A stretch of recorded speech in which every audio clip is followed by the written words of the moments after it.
aujourd'hui on se retrouve pour notre dernière vidéo et oui, c'est bon, on est arrivé à la fin de notre semaine thématique. Ouais. Donc déjà, alors qu'est-ce qu'on a vu cette semaine? Qu'est-ce qu'on a vu? On a vu que le féminisme était assez mal perçu dans la société française, que souvent il y a une image plutôt négative.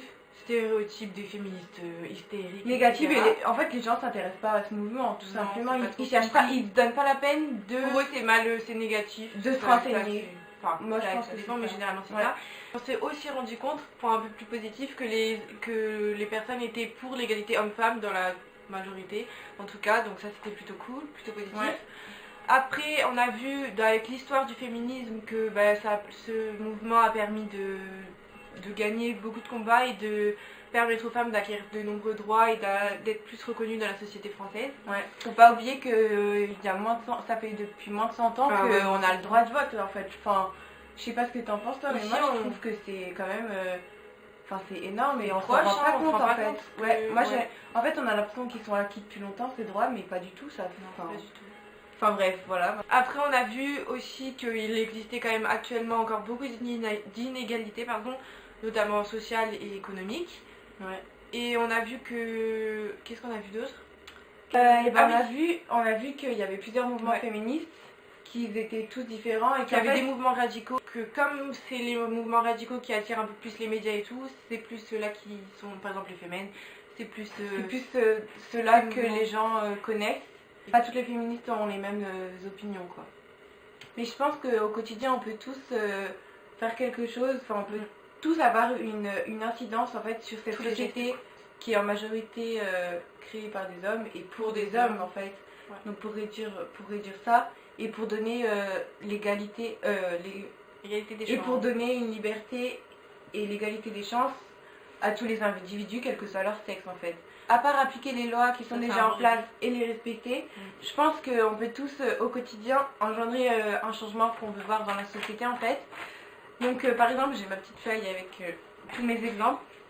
Donc par exemple, dès l'enfance, même avant la naissance, je pense qu'il faut qu'on arrête de donner un rôle prédéfini à notre bébé en fonction de son sexe en fait. Donc par exemple la chambre heureuse pour les filles, la chambre bleue pour les garçons par exemple. Oui voilà, les jouets pour les filles, même déjà les vêtements. Voilà. Il y en a. Après au niveau de l'enfance, donc que ce soit les parents, la famille, les proches ou même l'école, tout a un rôle à jouer en fait. Ouais. Donc on pourrait encourager les filles à faire plus de sport, à sortir et à prendre leur place dans la société, ou même en règle générale encourager les enfants à faire des activités qu'ils aiment et pas des activités qui sont prédéfinies pour leur sexe.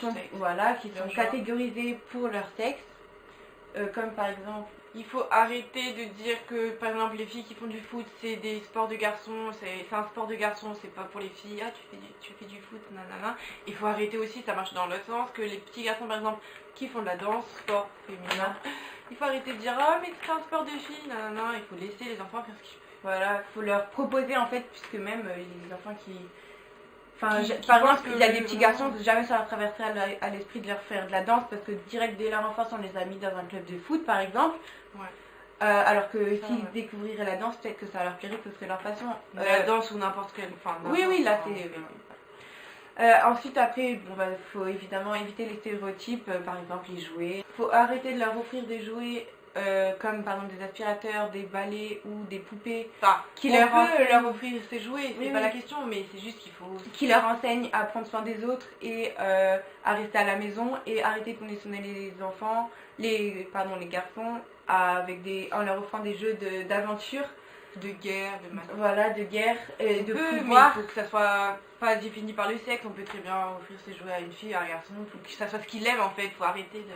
Voilà, pour ça je pense que tout le monde le sait, mais on en a inconsciemment, on a peut-être pas forcément conscience. Et puis après, on peut aussi apprendre à utiliser par exemple, pour des noms de métiers comme ingénieur, le féminin, une ingénieure par exemple, pour que les femmes puissent se projeter dans ces métiers qui sont en majorité pris par les hommes en fait, masculins, où on retrouve peu de femmes en fait. Et à l'inverse aussi les métiers dits de femmes, que les métiers plus sociaux où on retrouve moins d'hommes. Et la honte d'aller dans les métiers, par exemple sage-femme, il y a beaucoup. qu'il faudrait qu'on arrête, c'est prêter plus attention au physique des oui. femmes qu'à ce qu'elles ont La envie de tenue dire. et tout.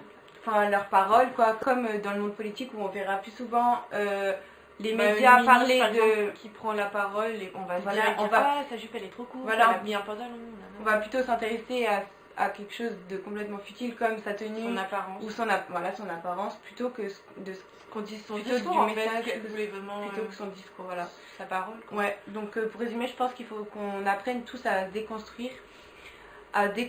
Et enfin, d'abord il faut qu'on prenne tous conscience de toutes ces normes Même et si valeurs c'est qu'on a il y a plein de intériorisées. choses, c'est inconsciemment et on a ça depuis tellement longtemps, depuis... Enfin, c'est des choses qui sont dans la société depuis tellement longtemps. Qui sont inconscientes, voilà. Donc Il y a faut plein de qu'on gens qui ne se rendent apprenne pas à compte, mais vraiment... Oui, voilà, on se rend pas compte. Enfin, il faut déjà qu'on prenne tous conscience de ça, puis pour après essayer de se déconstruire progressivement pour faire... pour qu'au final ça avance petit à petit, Pour parce que faire si changer les personne ne prend conscience de ça, bah, c'est sûr que il y a les mouvements féministes à eux seuls, ils peuvent pas changer la société, il faut que chacun dans la vie de tous les jours, dans son éducation aux enfants, quand on parle et tout. Et puis après, au niveau de tout le monde, on peut déjà... Arrêter les blagues sexistes, pitié. Voilà. Stop les blagues sexistes. Ça, on a tous déjà rigolé à des blagues sexistes, on a tous déjà rigolé à une blague sexiste, ou on en a tous fait ou entendu déjà. Mais on se rend pas compte, mais On se ça a rend pas vraiment compte de un impact. l'impact Parce que que ça ça renforce l'idée que la femme doit faire ceci, doit faire cela, que l'homme doit être ceci, doit être cela. Viril, machin, par exemple. Oui, voilà. Puis du coup, on entend ça tous les jours. Enfin, Ça se répète, et du coup, et ça on rentre intériorise- dans la tête. On intériorise ça, en fait. Ouais. Et on a souvent tendance à penser que le féminisme n'est plus utile en France parce qu'en fait, on compare les conditions des femmes françaises à À celles d'autres pays dans le du monde. reste du monde, voilà. Par exemple, il y a d'autres pays dans le monde où les femmes elles subissent des attaques à l'acide, elles n'ont pas le droit d'avorter, elles subissent des excisions, Ouais, c'est ça. puis il y a encore des Des mariages violences, forcés qui des existent. mariages forcés, plein de choses où elles n'ont pas accès à l'école, Ouais. elles n'ont pas accès au travail, enfin il y a vraiment des conditions pires qu'en France et du coup Oui, on nous se en dit fait, que- en France, on pense qu'on est privilégiés tous, c'est vrai, c'est clairement vrai. certes, on a des avantages par rapport à d'autres pays, mais c'est pas pour ça que C'est pas une encore raison, l'égalité. Mais c'est pas pour ça que les hommes et les femmes ont la même égalité des chances en En France. France, et puis on peut aussi, enfin, et puis les féministes peuvent se battre.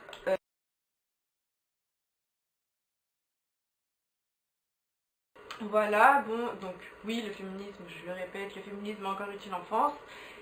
Voilà, qu'est-ce qu'on pourrait ajouter d'autre? On n'a plus rien à ajouter. Donc voilà, j'espère que cette thématique, cette semaine thématique passée avec vous aura nous, plu, vous avez aimé ce qu'on a fait et tout ça. N'hésitez pas à en parler autour de vous pour que tout le monde N'hésitez nos pas informations, à partager nos vidéos. Voilà, et ben écoutez, on a fini. Bisous, bye Ciao. bye, ciao ciao.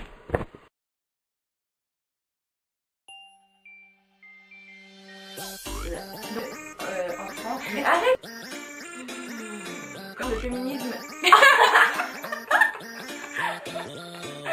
Tu veux que je